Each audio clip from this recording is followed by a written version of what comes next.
Kaning tao nga walay edukasyon sa Biblia, kana bang zero ba? Zero gyud. Total zero. Unya, tungod sa iyang pagka-total zero, dali kayo mo comments og wa kasabot, no?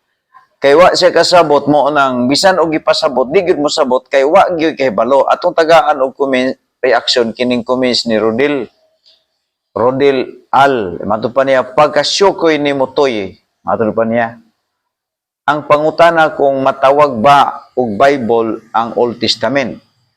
Part of the Bible na siya.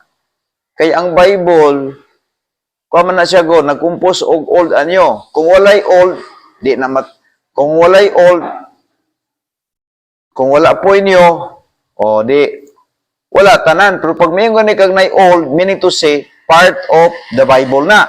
Bahin sa Bible. Bahin sa Bible. Matawag mag Bible ang Old Testament. Akong tubag, part sa Bible.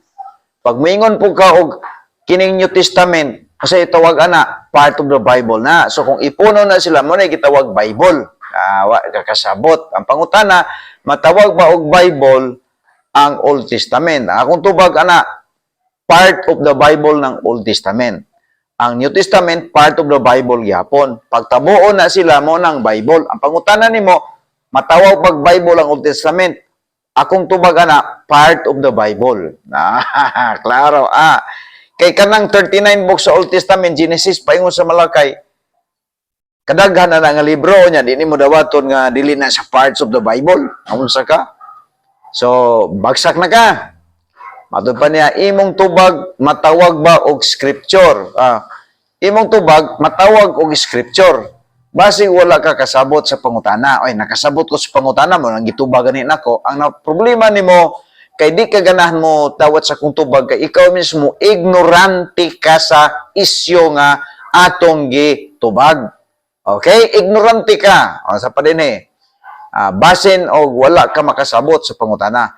May pay maghilom ka kay magpakaulaw lang ka ana imong vlog. Pagkaulaw nganong maulaw man kuno ko.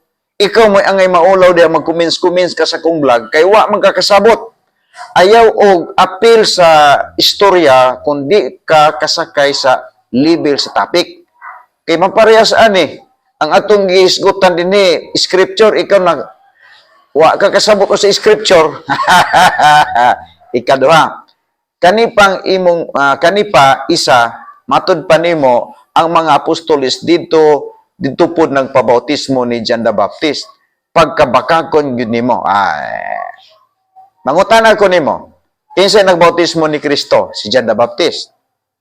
Kunya nag-ingon man si Kristo sa sa Matthew chapter 10 verse number 24 nga walay sulugoon nga molabaw siyang agalon. Na kung si Kristo dito nagpabautismo ni John the Baptist, di po kumutuo nga ang mga apostoles nga membro niya adto mo pabautismo sa Katoliko. Ang leader nila dito nagpabautismo ni John the Baptist, unya karon sila mismo dito sa Katoliko nagpamembro na nagpabautismo, di po na magsilbi.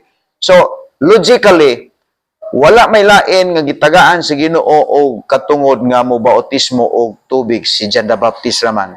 So, absolutely, ang tanan niyang mga membro nga mao ang mga apostol, dito po nagpabautismo sa iya, ha? Biblically speaking na. Kaya nga no, naday lain ni baluan nimo, mangutana ko niyo, kung dili si John the Baptist nagbautismo sa mga apostoles, naa ba kay ikatudlo kung kinsa? Diha na ang kapoy. So, ikaw ang namakak, kay maghimo-himo magkaog kana bang komentaryo nga wala kakasabot. Na wala kakasabot. Matud pa nimo kani pa isa, matud pa nimo ang mga apostoles dito nagpabautismo ni John the Baptist. Pagkabakakon nimo doy. Dahil karon kung dili si John the Baptist nagbautismo sa mga apostol, kinsa man. Wa po kay kasulti.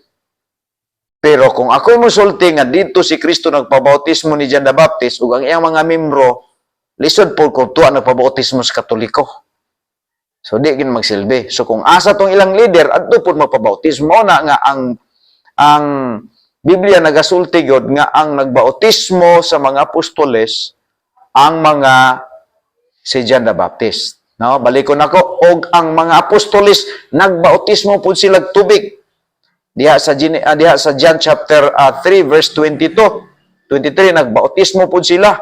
O listen mo kay nagbautismo sila mismo wala na bautismuhan. Nya kinsa man gyoy nagbautismo ug una di ba si John the Baptist. So absolutely kung dito si Kristo nagpabautismo ni John the Baptist, so absolutely guys, dito po nagpabautismo ang mga apostoles. Okay? Giklaro niya sa Matthew chapter 10 verse 24. Unsay giingon ni Jesus Christ diri. Ingon pa niya, akong basahon kay mayong manggang kining namakako, ako i-prove nimo nga ikaw ang namakak. Ingon diha the disciple is not above his master, nor the servants above his Lord. Giklaro diha na kung asa si Kristo nagpabautismo, dito po ang iyang mga tinun-an. Okay? Kasabot na ka. O, kasabot ka ikaw mo kuan, bakakon. Okay, God bless. Oh my God!